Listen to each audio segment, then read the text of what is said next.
First of all, let's do it for the band. Dogs and Bridget, thank you so much. Everyone's really enjoying the music.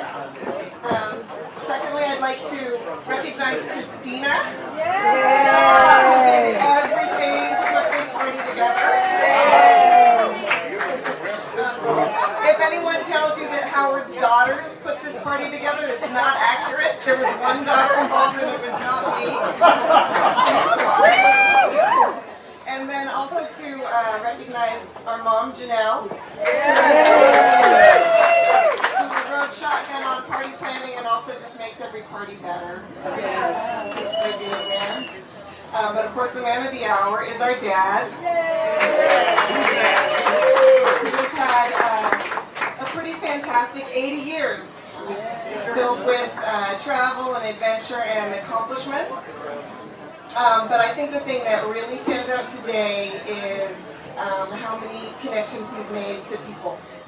And that he's really well loved by his community. And it's funny because in our household growing up, there weren't a lot of I love yous. There just wasn't that kind of a vibe. But there was a lot of love. We always knew we were loved. And so I just wanted to say, I know, even if you've never said it to him, because you probably haven't. I can almost guarantee you he probably hasn't said it to you. But I know everyone here loves our dad. And so can we please, I won't ask you to tell him that. So that'll be an awkward moment, but I do want us to all raise a glass and wish him health, a happy birthday, and many more years of love relationships.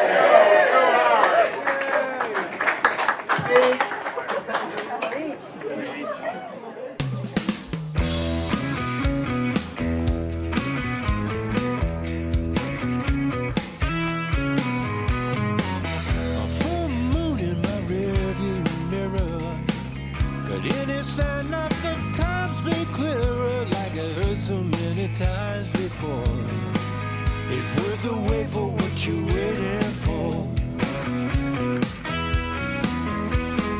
A full breeze through an open window. Up ahead there's a walking rainbow. I could chase it, but I just can't score. It's worth the wait for what you're waiting for. He never acted the sophomoric activity that myself and Peter Lombardo and many of our fraternity brothers delved into. Howard, even at that age, recognized he was far more serious in terms of recognizing issues, not only in our society but the world. And he always observed fairness, not only his behavior, but everything that we saw. So as we matured, I say we other than Howard, we came closer to Howard in terms of recognizing what life should be all about. From a personal experience, our son went to Santa Clara, and my wife and I had come out from North Carolina to salute and wish him well, and we flew back to North Carolina. And the next day, now remember there's a 3-hour time difference between North Carolina and San Francisco, or Santa Clara, and we received a call from the Santa Clara Police Department. They happened to have our son in a holding cell. He went to buy some beer with a false ID in California. How shocking. And who was behind him but a plainclothes police officer? Well done, Rob McGregor. So what did we do at 2 o'clock in the morning? Would call Howard tonight, who managed to get our son out of jail. And I think I'm still paying for the legal fees, I have to tell you the truth, going on. But over the years, Howard and I have played golf together, we've socialized together. His daughter has been a guest in our home in Tokyo, and I couldn't be happier to say happy birthday. Friend, classmate, Howard, Dick, we were so lucky at USF. And I'm a graduate. of USF. And how did that happen? I made sure during final exams I sat next to Howard.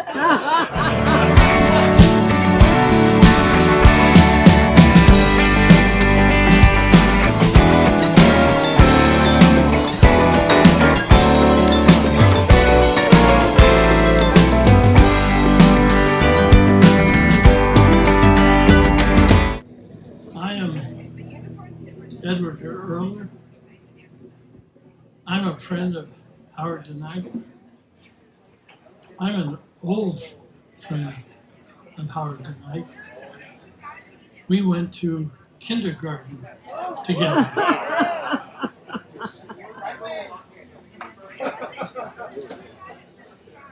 And at one time, perhaps in the 3rd or 4th grade, we engaged in a great tussle.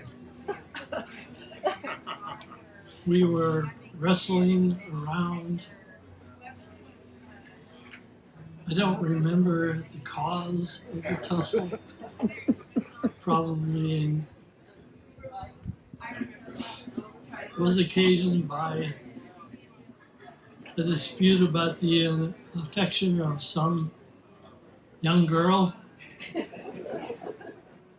undoubtedly. But eventually I pinned Howard to the ground, which was no mean feat because he was one tough hombre. And I said to Howard, I will let you up if you say, I am a dirty skunk. And I apologize. And he said, okay, I agree. And he proceeded to say, you are a dirty skunk. And you apologize. That's a great one. And that rhetorical trick, which was,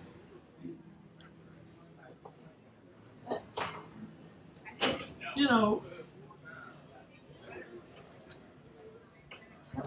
as good as Socrates could have occasioned,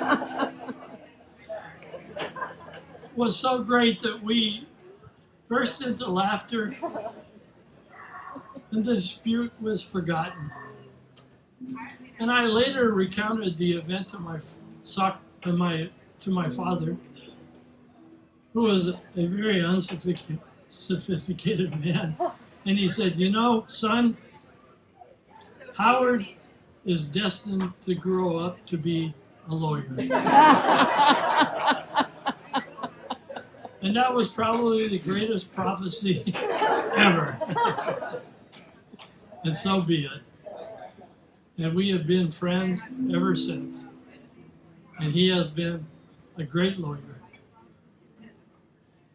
And I salute my friend today, and I wish him well. And I know he will prosper, even though he has an upcoming event that we all know that he will survive. And we all pray for his great recovery. Thank you very much.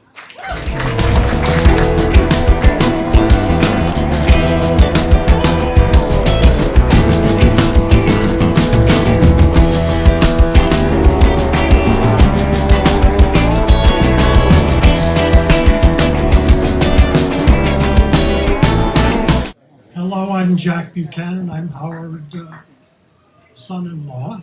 And I'm going to tell you a little story about Howard. This happened about 1983. Between the two families, we had 4 daughters. And we were down in Santa Maria, where we were living at that time. And Howard, who was never been anything but adventurous. Decided it would be a great idea if we did a little camping and backpacking while he was down in Santa Maria Lopez Lake with the 4 girls.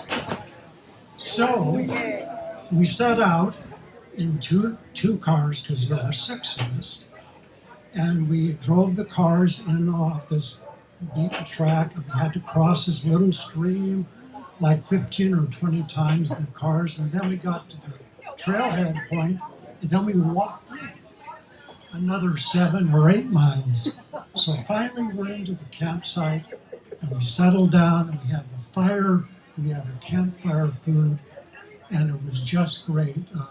Good friends, Amelie, and all that kind of stuff. And so we go to bed. And I forgot to mention that before we ever set out on this trip, we noted that there was a weather advisory, that perhaps there was a chance of rain, but us all being, adventurous, we decided, it won't mean anything. Anyway, about 2 in the morning, it starts raining. And it rains harder and harder and harder. So about 6 a.m., when it's starting to get light, Howard and I decide that if we don't get the hell out of here, we're going to be in trouble. Because we were at the bottom of a slope. And all those little stream crossings that we've been going over, they had been increasing. So we get up, we pack, and we start walking in single file back as fast as we can go. And it's still really raining. And the girls love this part. Oh, yeah. Because the rain brought out banana slugs and salamanders. So we'd be walking across and we'd hear these squeals and screams every now and then.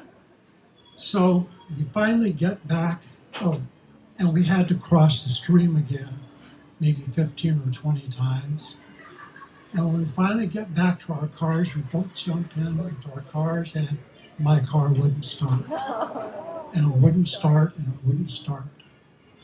So then all 6 of us have to get in Howard's car, and now we get to take that car back over all these stream crossings, and by now it's up to the doors. So we knew we couldn't cross over with all the people in the car. So we get up to the stream crossing, we'd all jump out and push the car across the stream. And we do this again and again and again. And finally we got out of there in Howard's car. We had to leave mine there and get it back. Anyway, I think they went back the next day, and wouldn't you know, Howard's car breaks down between Santa Maria and San Francisco, and they had to do something. So that's my Howard story. And I would like to add one nod of the head to Howard. Howard, you usually are the smartest person in the room.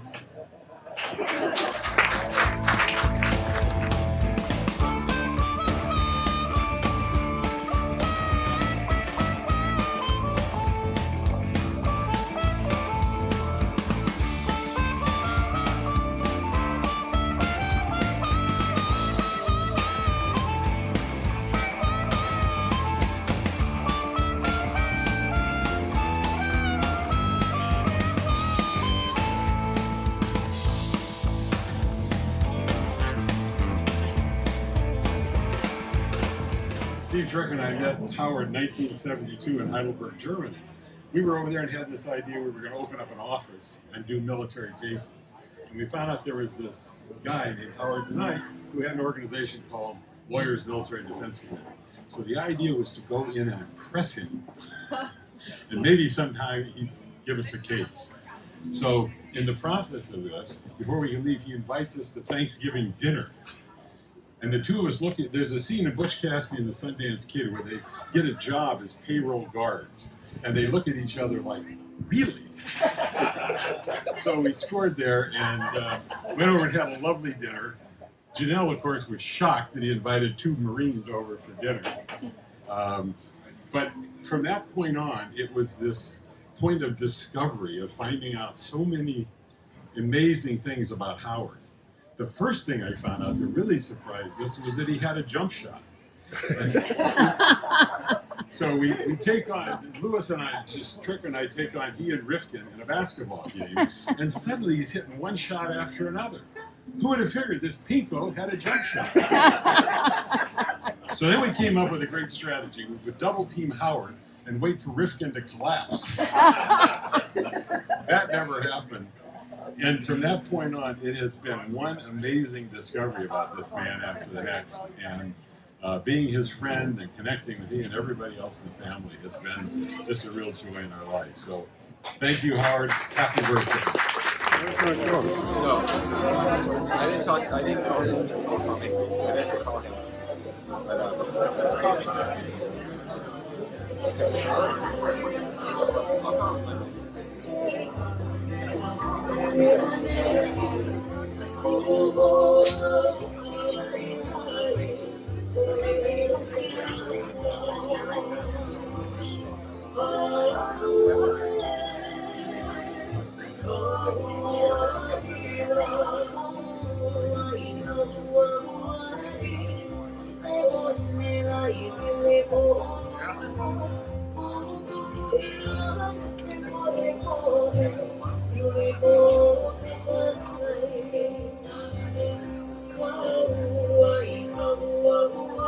So steady on your hand.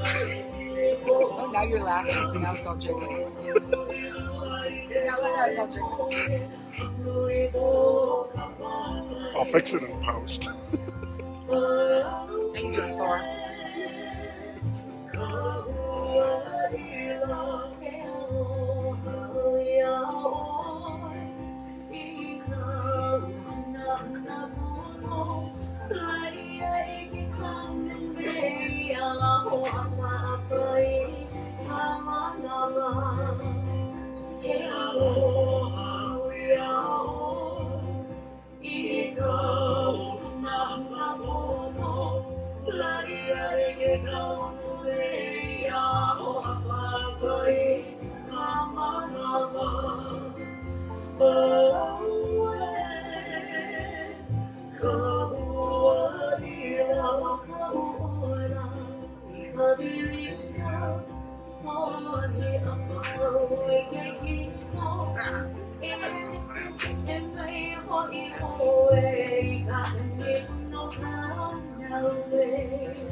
From the news arriving daily, our love will fade and the ground will shake with rising days and winds prevailing. Still you got to keep on walking.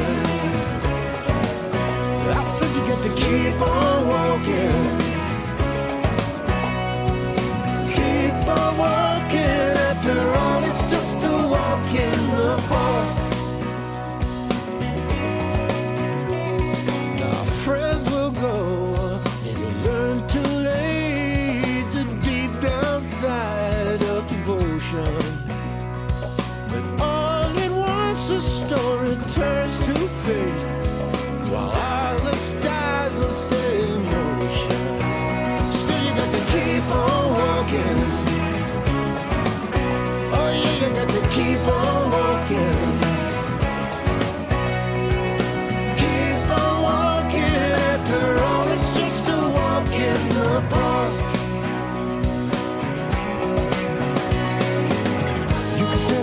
sunny day, light is shining all around you.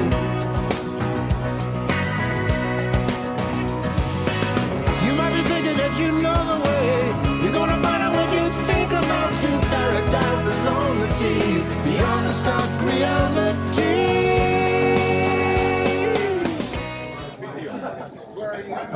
Obviously, I have a lot of gratitude and maybe just a wee bit of bogus humility here. Anyway, I wanted to express my thanks, first of all, to everybody who is here, ostensibly in some perhaps roundabout way to honor me. But the first recognition I want to extend is to my parents, who had the gumption to start a family on the eve of World War II. I was born sometime between their wedding, or after their wedding, and with Pearl Harbor taking place in the meantime. So they're not with us, but I did want to say the names of a few people who are also not with us. As they say, they've gone on to their reward, but I did want to at least speak their names. John Kirby. If you want to know who these people are, you can ask me later. I'll give you the full explanation. Some people will know who they are. Father Tom Seagrave, a dear friend. Wayne Cannell, who left early in the game. Dieter Brunn, who was a colleague of mine while I was doing my fieldwork in East Germany. Howard Hack, an artist friend who produced a lot of art that you would see if you were in our living room. Irving Lowe, who was one of the people that helped guide me through 4 years of undergraduate work at USF. At any rate, just to speak their names is part of what I want to do. They're not here, but they would be if they were around. And Larry Curtis, of course, Larry Curtis. So 80 years, that ought to entitle me to say something profound, but I'm not sure if I'm up to it. But I thought I would borrow a couple of lines from the singer, poet, Leonard Cohen. Ring the bells you can ring, forget your perfect offering. There's a crack in everything. That's how the light gets in. Like many of Leonard Cohen's lines, they kind of teeter somewhere between pure banality and something more profound. But what I think that means, what reading between the lines you might conclude, is that in simpler phraseology, if you have lemons, make lemonade. And that's pretty good advice. I think that in a modern setting today, you commonly see interviews. Well, what would you do differently? What regrets might you have? And thinking about that more seriously than perhaps I ought to, everyone should try to be a little kinder to one another.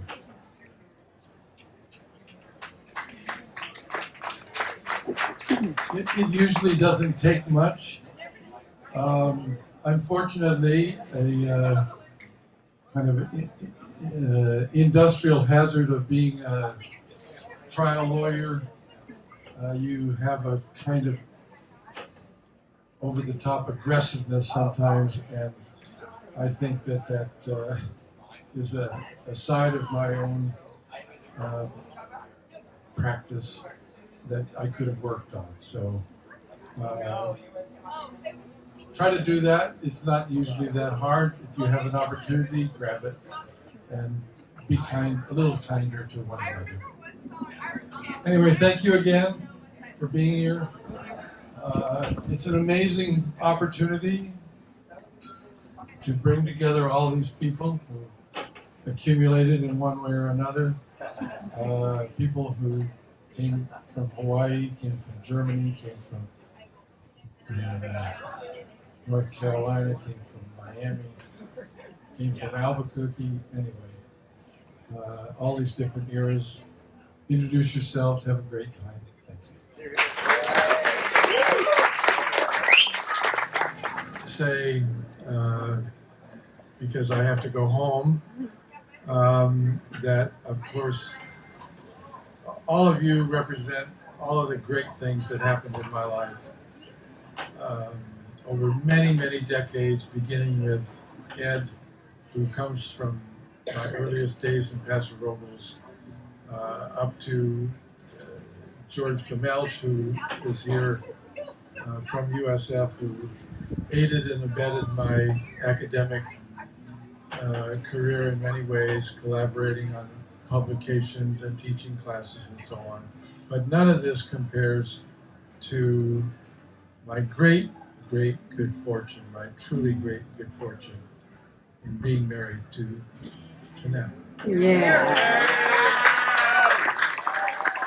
That was good. Man, did I luck out.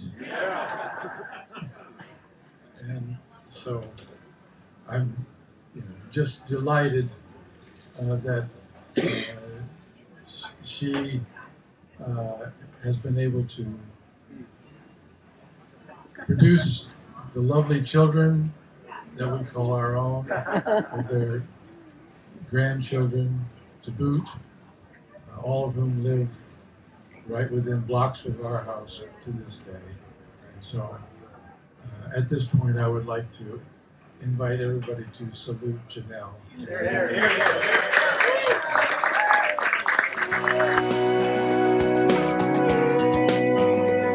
Our tears will fall, the sun will rise, deserts bloom on the horizon, and all you know could cloud your eyes with everything you put a price on. Still you got to keep on walking. I said you got to keep on walking. Keep on walking, after all it's just a walk in the park. Oh yeah, you got to keep on walking. I said you got to keep